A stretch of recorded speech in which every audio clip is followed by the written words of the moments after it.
Assalamualaikum warahmatullahi wabarakatuh. Alhamdulillah, alhamdulillahi rabbil alamin. Wassalatu wassalamu ala asrafi anbiya'i wal mursalin wa ala alihi wa sahbihi ajmain. Rabbi israh li sadri wa yassir li amri wahlul 'uqdatam min lisani yafqahu qawli. Amma ba'du.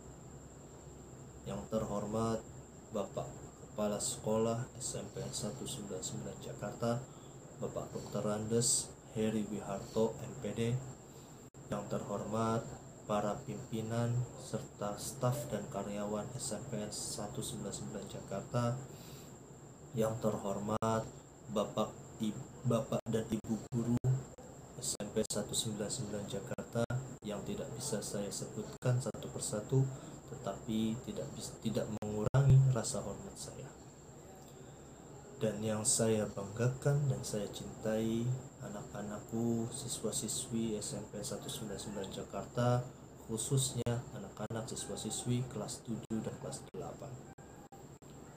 Pertama-tama, marilah kita panjatkan puja dan puji syukur kita kehadirat Allah Subhanahu wa Ta'ala, yang mana telah memberikan kita beribu-ribu nikmat, terutama nikmat iman, nikmat Islam, nikmat ihsan, serta nikmat sehat wal afiat, sehingga kita dapat bertemu, dapat berjumpa, dapat bertatap muka, bermuajahah walaupun secara virtual, namun insya Allah tidak mengurangi rasa khidmat kita dalam melaksanakannya, sehingga kita dapat melaksanakan agenda tahunan SMP 199 Jakarta, yaitu agenda pesantren kilat.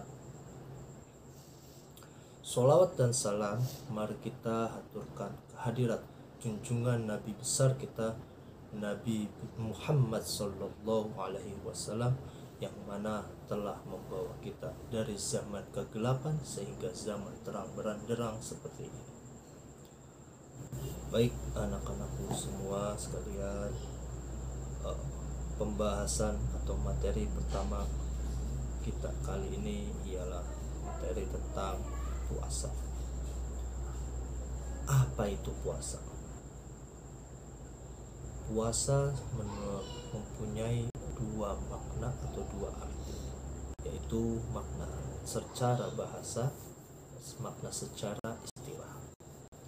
Kata puasa itu diambil dari kata bahasa Arab, ialah asyam atau shaum. Keduanya merupakan bentuk masdar yang bermakna menahan.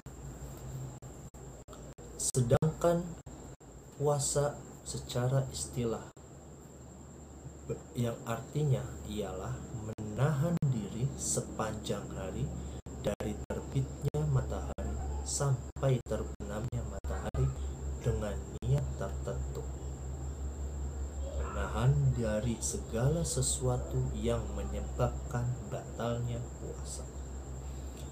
Di dalam puasa pun terdapat syarat-syaratnya, syarat wajib puasa dan ada syarat sah puasa. Dan ada juga yang syarat yang membatalkan puasa.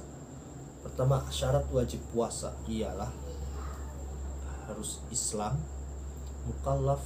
Yang ketiga ialah mampu berpuasa. Kemudian syarat sah puasa. Syarat sah puasa ialah Islam, berakal, tidak haid, nifas ataupun melahirkan, dan yang keempat dilaksanakan di hari-hari yang diperbolehkan puasa. Yang membatalkan puasa itu apa saja?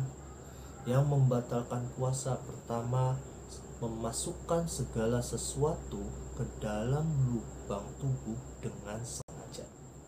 Awas tuh ya, memasukkan sesuatu ya dengan sengaja. Kalau nggak sengaja gimana? Ya, segala sesuatu kalau tidak disengaja tidak apa-apa. Dengan catatan tidak sengaja. Yang kedua, mengobati dengan cara memasukkan benda atau obat pada salah satu dari kubul atau dubur. Yang ketiga, muntah dengan sengaja. Yang keempat, melakukan hubungan suami istri dengan sengaja di waktu atau jam sedang berpuasa. Yang kelima, keluarnya mani dengan sengaja. Yang keenam, haid atau nifas. Yang ketujuh, gila pada saat menjalankan puasa. Yang kedelapan, murtad pada saat berpuasa. Yang kesembilan, melahirkan. Yang kesepuluh, epilepsi atau yang bisa disebut dengan ayak sepanjang hari. Nah, puasa ya semua itu adalah syarat sah puasa, apapun puasanya, mau puasa sunnah ataupun puasa yang wajib. Kemudian yang kita akan bahas kali ini adalah masuk dalam puasa yang wajib.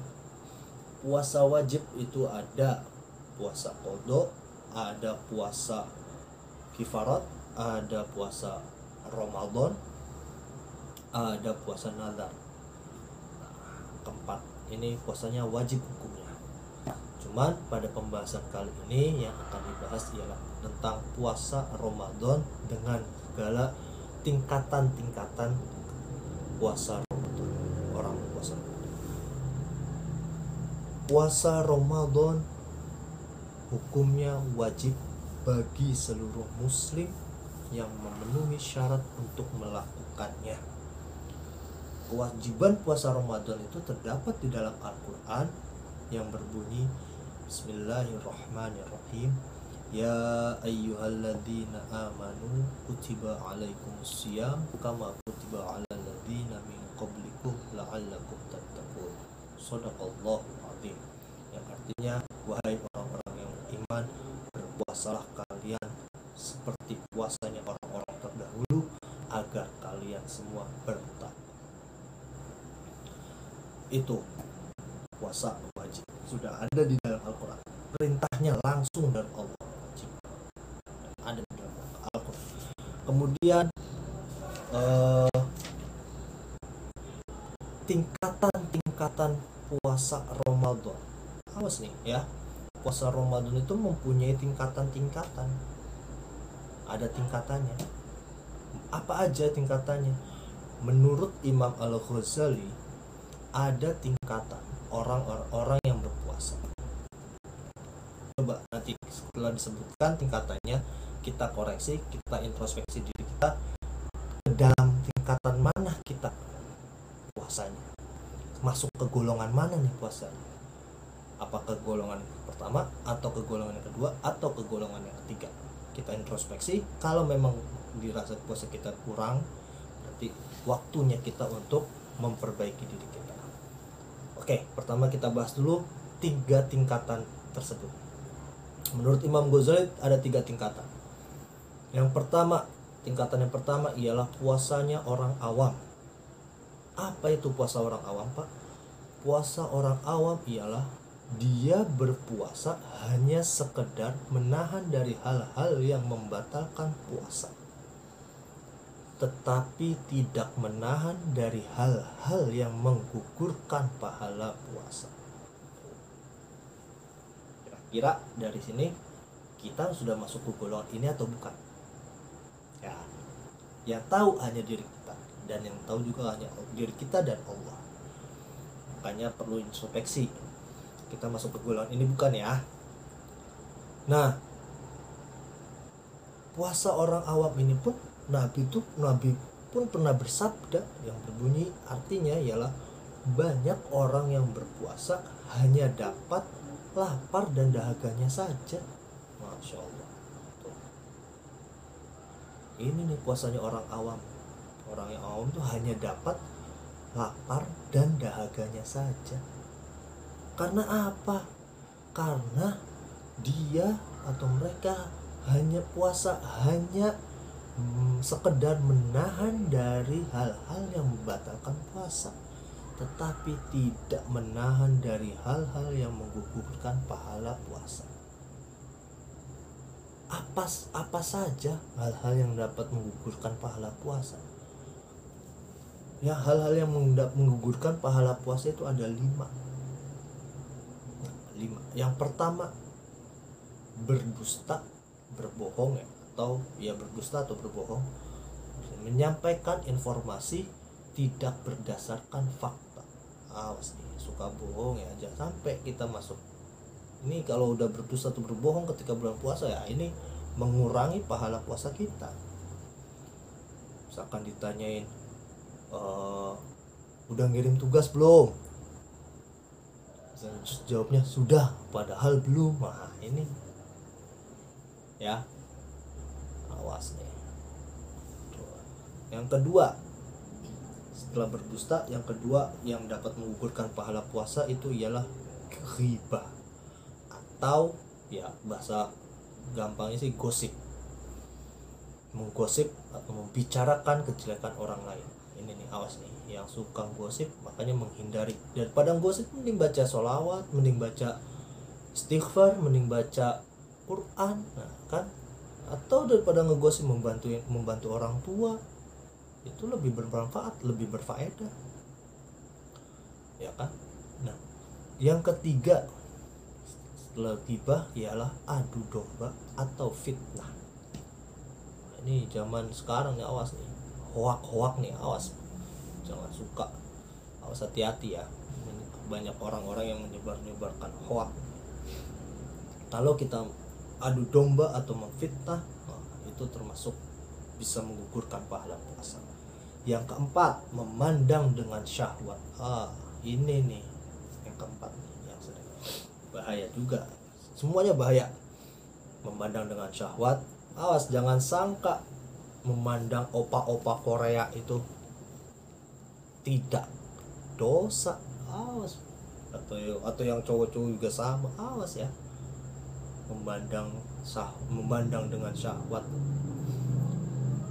bisa jadi itu bisa menggugurkan pahala puasa kita. Makanya lebih baik dihindari untuk kewaspadaan daripada dikerjakan, lebih baik dihindari. Yang keempat tuh memandang dengan syahwat. Yang kelima, sumpah palsu. Pak, kalau begitu puasanya sah atau tidak? Nah, puasanya sih sah, puasa sah, tidak batal, tetapi dapat menggugurkan pahala puasa. Hanya puasanya sih sah. Cuman ya itu yang Nabi sebut tadi, banyak orang yang berpuasa hanya dapat lapar dan dahaganya saja, puasanya sih sah ya, tapi ya pahala puasanya tuh gugur karena lima tadi dikerjakan. Kalau 5 tadinya dikerjakan tuh puasanya, pahala puasanya gugur, tapi puasanya tidak batal, bukan berarti puasanya tidak sah, puasanya tetap sah. Nah 5 hal ini sesuai dengan dari hadis Nabi yang diriwayatkan oleh Imam Ad-Dailami. Kemudian tadi tuh puasa orang awam. Mari kita coba introspeksi diri kita ya, bareng-bareng. Nah yang kedua, puasanya orang khusus. Apa itu puasa orang khusus? Kok ada orang awam, ada orang khusus? Puasa orang khusus tuh puasa apa? Puasa orang khusus adalah puasanya orang yang berpuasa, di samping menahan dari hal yang membatalkan puasa, dia juga menahan diri dari hal-hal yang menggugurkan pahala puasa. Nah, ini kita coba introspeksi diri kita lagi. Kita sudah masuk ke golongan yang kedua belum? Apa kita masih masuk ke golongan yang pertama? Berarti kan kalau kita masih masuk dalam golongan yang pertama, berarti ayo kita bareng-bareng berintrospeksi diri kita dan merubah diri kita untuk meningkatkan level ibadah kita, terutama di dalam ibadah berpuasa. Itu ibadah yang apa tingkatannya? Yang tingkatan yang kedua, yaitu puasa orang yang khusus. Kalau yang pertama sih ya bisa dikatakan puasanya orang belajar puasa ya. Ini sih puasa orang khusus nih. Kalau yang sudah merasa dirinya sudah mencapai level yang kedua atau puasa yang bagian kedua, atau sudah menjadi puasanya orang khusus, wah itu sudah bagus, dan mari kita tingkatkan lagi ya. Jadi ya karena apa? Karena saya juga nggak tahu kan kalian, kita semua atau semuanya, kita masuk ke dalam tingkatan yang berapa, hanya kita sendiri yang tahu dan Allah yang tahu ya. Introspeksinya ke diri kita sendiri. Tuh puasanya orang khusus. Nah, puasa orang khusus inilah puasa yang akan mendatangkan kemuliaan puasa. Kalau sudah menjalankan ini, sudah menahan diri dari hal-hal yang membatalkan puasa, menahan diri dari hal-hal yang menggugurkan pahala puasa, maka kita akan mendapatkan kemuliaan di bulan puasa. Kemuliaan wah luar biasa sekali kalau sudah dapat kemuliaan bulan puasa. Apa kemuliaannya itu? Kemuliaannya ya diampuni segala dosa-dosanya, pahalanya berlipat ganda, dimasukkan ke dalam surganya Allah. Tuh ya, kalau puasanya orang khusus tuh akan mendapatkan kemuliaan. Nah, tinggal sekarang kita mau ke tahap mana, tinggal pilihannya. Kalau diri kita masih di puasa yang awam, berarti mari kita tingkatkan diri kita. Ya tinggal pilih aja sih sebenarnya, kamu mau pilih puasanya yang kayak gimana, kamu mau golongan yang mana tuh. Nah, kalau itu semua dengan satu catatan, yang kedua tadi dengan catatan puasanya harus ikhlas karena Allah Subhanahu wa ta'ala. Catatannya harus ikhlas puasanya karena Allah Ta'ala, tidak mengharapkan apapun ya, tidak berharap apa-apa, hanya ikhlas karena Allah Ta'ala, menjalankannya ikhlas lillahi ta'ala. Kemudian selanjutnya atau kemudian yaitu puasa yang ketiga, ialah tingkatan yang ketiga ialah puasanya orang yang istimewa. Wah, ini udah kayak martabak, istimewa telurnya 2. Ya, puasanya orang istimewa ialah orang yang berpuasa di samping menahan diri dari hal-hal yang membatalkan puasa, dia juga menahan diri dari hal-hal yang menggugurkan pahala puasa.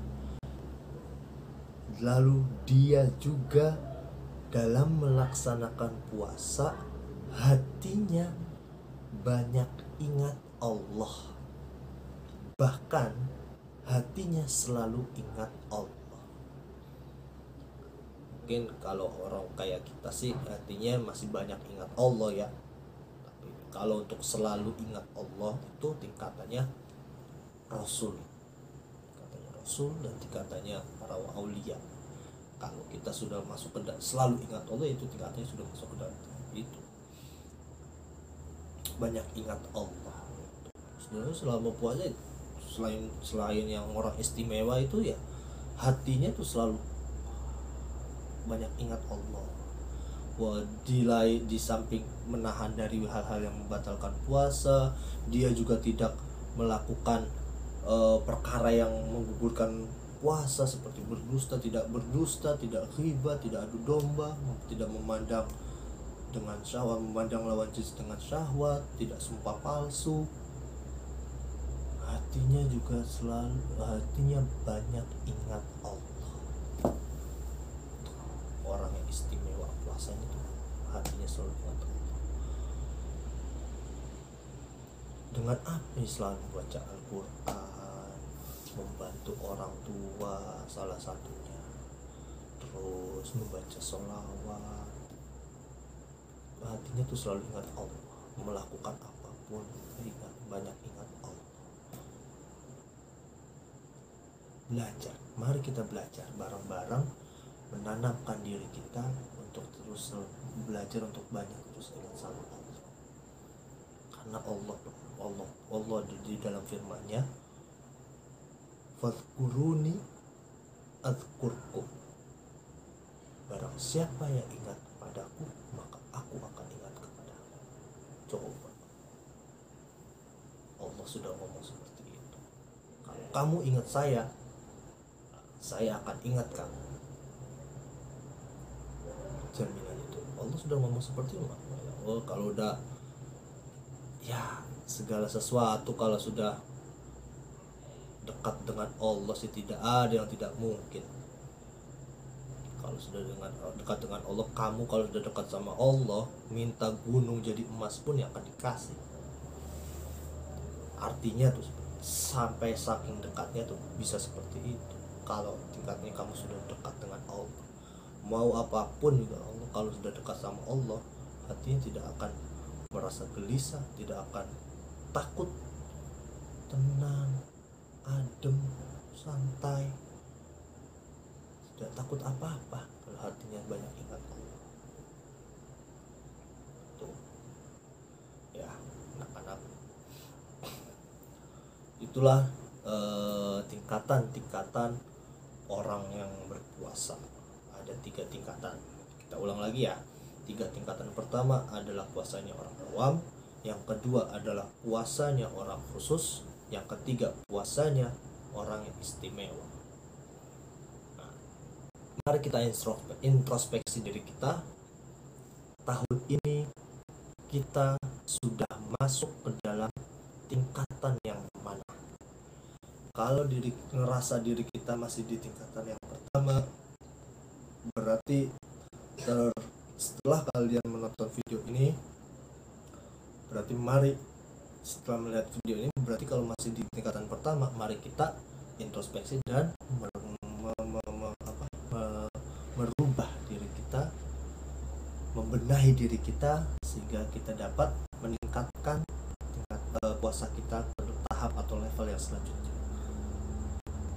Belajar dari tingkatan misalkan dari masih tingkatan pertama ya, mari kita belajar masuk ke dalam tingkatan yang kedua, masuk ke dalam tingkatannya orang yang khusus, di mana yang orang yang khusus, puasanya orang khusus mendapatkan kemuliaan bulan puasa. Tuh, tingkatan kedua. Kalau kalian sudah merasa diri kalian atau diri kita ini sudah masuk ke dalam tingkatan kedua, ya mari introspeksi diri kita, mari benahi diri kita untuk meningkatkan lagi puasa atau ibadah puasa kita ke tahap yang selanjutnya, yaitu puasa yang ketiga, puasa tingkatan yang ketiga, yaitu puasanya orang yang istimewa. Kalau kalian sudah masuk ke tahapan yang ketiga, pertahankan, bahkan tingkatkan lagi. Jangan hanya banyak ingat Allah, tapi belajar untuk selalu ingat dengan Allah. Ya, yang tahu ya hanya diri kita masing-masing. Kita belajar bersama-sama untuk meningkatkan keimanan dan ketakwaan kita, kecintaan kita terhadap Allah dan pada Rasulnya, terutama cinta kita terhadap Allah dan Rasulullah SAW. Demikian anak-anakku, pada kesempatan kali ini atau materi kali ini berkaitan dengan puasa serta tingkatan-tingkatan di dalam puasa. Sekian dari saya. Mohon maaf apabila ada kesalahan dalam pengucapan kata ataupun tindakan. Wallahu muwaffiq ila aqwamit thoriq. Wassalamualaikum warahmatullahi wabarakatuh.